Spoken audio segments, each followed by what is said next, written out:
Hello everyone. देखिए अब unit 8 start करेंगे, एटम्स एंड न्यूक्लियाई। देखो इसका ए पार्ट जो है वो है एटम्स। तो एटम के बारे में सबसे पहले पढ़ेंगे हम। देखो एटम है क्या। देखो आपको पता है कोई भी मैटर है या कोई भी ऑब्जेक्ट जिसे हम बोलते हैं, ठीक है, वो किस चीज़ से बना है? एटम से बना है, ठीक है। तो एटम क्या है? सबसे स्मॉलेस्ट पार्टिकल है। कोई भी चीज़ आप देख रहे हो वो किस चीज़ से मिलकर बनी है? एटम से मिलकर बनी है, ठीक है। तो एटम के बारे में क्या लिखा हुआ है? An atom is the smallest particle which can take part in all the physical and chemical reactions. तो जितनी भी फिजिकल और केमिकल रिएक्शंस हम करते हैं वो सब किससे स्टार्ट होती हैं? एटम से ही स्टार्ट होती हैं। क्लियर। देखो एटम्स के बारे में जो है पहले थॉमसन ने बताया, फिर रदरफोर्ड ने बताया, फिर उसके बाद बोहर ने बताया, ठीक है। तो इन्होंने वन बाय वन किया। जैसे थॉमसन ने कुछ बातें बताई, ठीक है, उसको यूज़ कर लिया रदरफोर्ड ने, ठीक है। लेकिन कुछ बातें थॉमसन की गलत हो गई, वो फिर ठीक भी की हैं रदरफोर्ड ने। फिर रदरफोर्ड की कुछ बातें गलत हुई, वो किसने ठीक की? बोहर ने ठीक की, ठीक है। तो सबसे पहले थॉमसन मॉडल समझते हैं कि क्या है। देखो थॉमसन ने क्या बताया था कि according to this model an atom consist of a nucleus in which there are proton, neutron and electron. देखो आपको वैसे तो पता है कि अगर जब आपने एटॉमिक स्ट्रक्चर किए थे कि न्यूक्लियस होता है, ठीक है, ये न्यूक्लियस है जिसमें आपको पता है प्रोटॉन होते हैं और न्यूट्रॉन होते हैं, और जो इलेक्ट्रॉन होते हैं वो इसके अराउंड रिवॉल्व करते हैं। क्लियर, ये बात आपको पता है, ठीक है। लेकिन अभी हम क्या समझ रहे हैं, जब ये चीज़ आपके सामने आई, लेकिन इससे पहले कितनी स्टडीज़ हुई, ठीक है ना, ये तो बाद में हुआ कंक्लूड, ठीक है। तो थॉमसन ने जब स्टडी की इसकी, तो थॉमसन ने क्या बताया कि जो प्रोटॉन होते हैं और जो न्यूट्रॉन होते हैं वो न्यूक्लियस में होते हैं, और साथ में उसने ये बोला कि इलेक्ट्रॉन भी एम्बेडेड है इनसाइड द न्यूक्लियस। इलेक्ट्रॉन भी कहाँ पर है? एम्बेडेड। एम्बेडेड का मतलब क्या होता है कि इलेक्ट्रॉन भी साथ में ही लगे हुए हैं, ठीक है। जैसे इसने एग्जांपल दिया है कि वाटरमेलन, जैसे वाटरमेलन आपने देखा ही होगा, ठीक है, वाटरमेलन तरबूज जो आपने देखा होगा, ठीक है, उसमें आपने देखे हैं जो उसके सीड्स होते हैं ब्लैक ब्लैक वाले, ठीक है, वो कैसे अंदर एम्बेडेड होते हैं, ठीक है ना, कोई कहीं पर होता है कोई कहीं पर होता है, अगर कभी आपने खाया हो, ठीक है, तो आपको पता होगा। तो उसी तरीके से इसने बोला था कि न्यूक्लियस के अंदर जो है इलेक्ट्रॉन भी एम्बेडेड है। क्लियर। लेकिन ये बात गलत हो गई थी, ठीक है, ये रदरफोर्ड ने पता की थी। तो इस वजह से यहाँ पर क्या लिखा हुआ है, but this theory was wrong because electrons are not embedded inside the nucleus, क्योंकि electrons embedded inside the nucleus नहीं होते हैं, ठीक है, मतलब न्यूक्लियस के अंदर नहीं होते। तो रदरफोर्ड ने फिर बात की, तो रदरफोर्ड ने क्या किया था, एक अल्फा पार्टिकल स्कैटरिंग एक्सपेरिमेंट किया, ठीक है, इसको देखते हैं।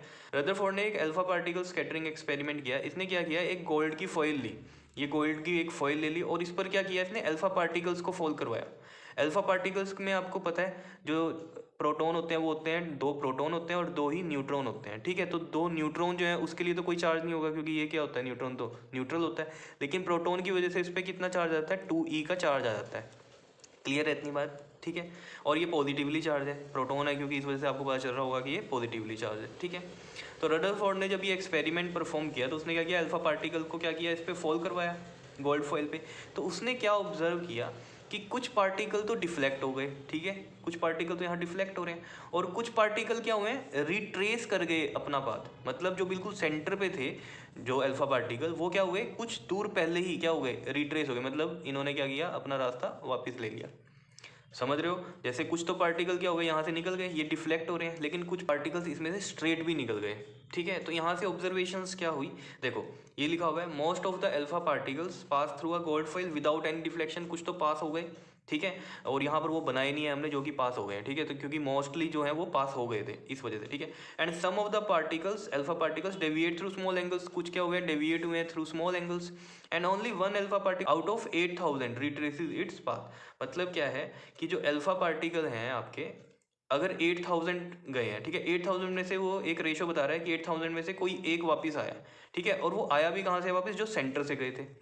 समझ रहे हो। तो अब यहाँ से कंक्लूजन क्या निकलता है, देखो सबसे पहली तो बात है जो स्ट्रेट निकल गए, ठीक है, वहाँ से ये पता चलता है यानी कि कुछ एम्प्टी स्पेस है यहाँ पर, तभी वो निकल गए, ठीक है। और दूसरे में जिसमें इसने बोला कि डेविएट हुए हैं स्मॉल एंगल से, तो इसका मतलब क्या है, अगर डेविएशन हो रही है अल्फा पार्टिकल की, इसका मतलब क्या है, यहाँ पर कोई ना कोई चार्ज जरूर है, ठीक है ना। अब यहाँ पर क्या है, पॉजिटिव चार्ज है, तभी ये क्या हो रहे हैं, डिफ्लेक्ट हो रहे हैं, ठीक है ना, ये इसको रिपेल कर रहा होगा पॉजिटिवली चार्ज।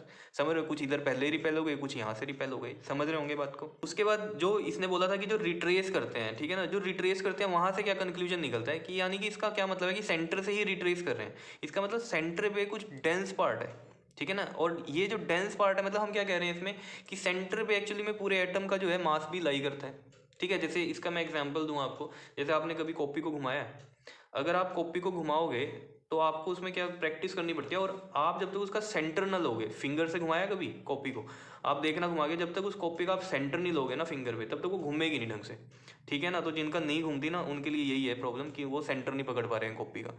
तो देख लो वो भी तो एटम से ही बनी है, तो इसका मतलब क्या, उस कॉपी का भी जो मास है पूरा का पूरा, वो कहाँ लाई कर रहा है, सेंटर पर ये लाई कर रहा है। तो इनमें भी वही चीज़ हम बात कर रहे हैं, ठीक है। तो सेंटर पे ज़्यादा लाई करेगा, तो ये डेंस पार्ट होगा, ऑब्वियस सी बात है, ठीक है। तो सेंटर वाला जो है डेंस पार्ट होगा, तो यहाँ से क्या हुआ, इसने इसको पास होने ही नहीं दिया, बल्कि कुछ दूर पहले से ही क्या कर दिया, उसको अपने रास्ते वापस कर दिया। क्या इतनी बात समझ में आ रही है, ठीक है। तो कंक्लूजन में यही बात लिखी हुई है, देखो क्या है, देखो यहाँ पर there is some empty space in between the gold foil, कुछ ना कुछ स्पेस एम्प्टी भी था, क्योंकि कुछ तो क्या हो गए, बिना डिफ्लेक्शन के बिल्कुल पास आउट हो गए, ठीक है, बिल्कुल स्ट्रेट निकल गए। But there is some charge present on the nucleus, ये सेकंड बात में थी कि जब वो डिफ्लेक्शन हो रही थी, तो इसका मतलब क्या है, कुछ ना कुछ चार्ज प्रेजेंट है, क्योंकि इस पर भी पॉजिटिव चार्ज है, यानी कि इस पर भी पॉजिटिव होगा तभी वो रिपेल कर रहा है। समझ रहे होंगे इस बात को, ठीक है। तो यहाँ से उसको ये पता चल गया था कि न्यूक्लियस पे कुछ ना कुछ चार्ज जो है वो प्रेजेंट है, क्लियर। जैसे उसने ये बोला है कि there is a dense nucleus present at the centre, dense nucleus है एट द सेंटर, ये चीज़ कैसे पता चली, क्योंकि यहाँ से ही क्या हुए थे, कुछ अल्फा पार्टिकल रिट्रेस हुए थे, ठीक है। तो यानी कि डेंस न्यूक्लियस है ये, clear, eight the centre, because the alpha particle which retraces its path moving along the central line, क्योंकि जो रिट्रेस हुए थे वो कहाँ से हुए थे, सेंट्रल वाली लाइन से हुए थे, ठीक है। तो यानी कि सेंटर में क्या होगा, यहाँ पर आपका डेंस न्यूक्लियस होगा। क्या इतनी बात क्लियर है या नहीं है, बताओ, समझ में आई, ठीक है। अब इसकी लिमिटेशन क्या हुई थी, देखो लिमिटेशन क्या हुई, इसने ये तो बता दिया कि इलेक्ट्रॉन रिवॉल्व करते हैं अराउंड द न्यूक्लियस, ठीक है, लेकिन इसने साथ में ये बात बोल दी कि जो इलेक्ट्रॉन रिवॉल्व कर रहे हैं अराउंड द न्यूक्लियस, ये क्या कर रहे हैं, अपनी एनर्जी भी लूज कर रहे हैं। लेकिन ये यहाँ पर गलत हो गया, क्योंकि अगर कोई एनर्जी अपनी लूज करेंगे घूमते हुए, तो फिर तो एक टाइम ऐसा आएगा कि वो बिल्कुल ही लॉस्ट कर जाएंगे एनर्जी अपनी, ठीक है ना। तो उससे तो क्या होगा, फिर ये न्यूक्लियस में गिर जाएंगे।